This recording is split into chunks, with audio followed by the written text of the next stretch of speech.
Congratulations, first of all, on getting your documentary completed and out there.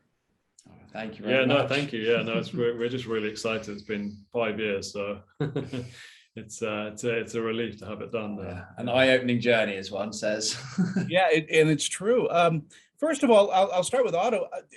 You're the writer and co-director and all of that. How did you get the idea for this? What prompted you to be the kind of Paul Revere in letting everybody know about this problem? Well, I mean, I think it's pretty clear at this stage that we're the planet's in a bit of trouble. I don't think most people would kind of that have their eyes open would argue with that. But it was really interesting, I guess, seeing a lot of the science and seeing some of the science coming out of institutions like Oxford University. And I actually met a couple of the scientists there, and they felt very frustrated that livestock farming is such a big problem. The science is solid, and yet the message wasn't getting out there. And so, that kind of became the catalyst, because we just felt that, documentaries are an incredibly powerful tool to create positive social change. Ludo, are the business people that are involved in food processing, they're so resistant against any kind of change? Well, I mean, that's all stems down from public demand, and if we can open and change people the way that they see their food and what goes on behind the scenes, I think that will then begin to make a switch. We're planting the seeds, people will start going, okay, I now understand what goes on. And I think we're so switched off by the food chain and what happens to make the food. It's been an eye-opener for us along this journey. So I think hopefully we've created something that will really open up everyone else's minds to this one. Otto, as just regular human beings walking around the planet and eating and doing the things that we do as human beings, what can we look for and try to avoid so that we can help Mother Earth? I would say, then the message and the takeaway from this film is really simple. The more you can shift from animal-based foods to plant-based foods, the more benefit you're going to have a kind of helping the planet, basically. And I guess the argument that we make in the film is that the single most destructive thing that we do as a species is livestock farming. So as an individual, by making that shift towards more plant-based foods, you're going to have an incredibly powerful effect, basically. I'm trying to do that myself, not just because I saw your documentary. It's not easy. It took me years, so I know how hard it is. Yeah. It isn't easy because I also don't know what to trust as far as the plant-based foods and what's healthy, what isn't. And sometimes it boils down to texture and flavor. Ludo, are a lot of people resistant to it? I think it's changing, which is nice. I think with the demand coming for it, there is so much money effectively backing these companies to produce amazing products that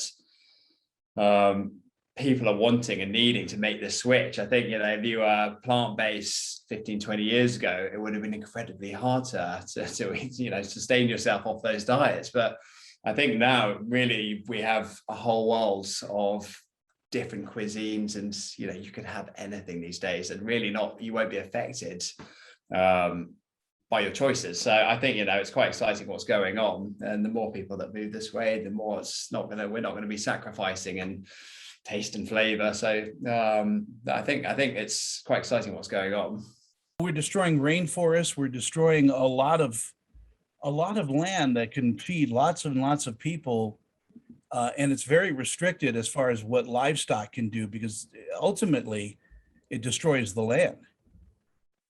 Yeah, well, I think, 3/4 of the land that's occupied by humans is used for pasture land. And then a massive chunk of the land that's left is also used for feed, genetically modified sawn and coy being fed to livestock. And if the entire world, switched to 100% plant-based diet, which is unlikely, But if they did, we would actually free up 75% of the world's arable land, and much of that would just naturally be rewilded, and the forest could grow back. That's very interesting. That we could replenish. And then there's the thing that plants do to scrub the air and to really kind of preserve the planet. In our final moments that we have, I'll ask you both. I'll start with Ludo. What do you think audiences are going to take away once they watch the documentary? I'm hoping it's just it's a real eye opener. There's different parts of the film that will probably touch people in different ways, and I think our main objective really is to plant some seeds. We don't necessarily, we're not preaching veganism or plant-based. The whole film really is about going, here is what's going on with the world. This is what goes into making your food. And these little facts, if it just makes some sort of shift in the way of what goes in your plate, whether it's 1 meal a day or 3 meals a week, and slowly, if that just, putting those seeds in people's heads, I think, well, that's our aim really, is just to get people just to open their mind a little bit by what's going on and what they're eating and their choices. Yeah. Otto, I'm giving you the last word. What do you think people are going to walk away with? I mean, the film is a celebration of the planet's beauty, but it's also a warning. And the idea is that inspires people to realize that just by making a very simple shift in their diets, they can have a tremendously powerful effect at helping this planet that we're so blessed to live on. Gentlemen, thank you so much for your time this morning. It is Eating Our Way to Extinction. And it's going to be premiering on all video-on-demand platforms? It will be at some point in the very near future, but it'll be out in cinemas. I think, is it tomorrow or Thursday? On Thursday, That's on the Thursday, 16th. So Yes. we'll catch it on a big screen and then hopefully rewatch it when it hits VOD as well. Again, Yes. Thank you both. I appreciate your time. Thank you very much. Cheers, Tony. Cool. Bye. Bye.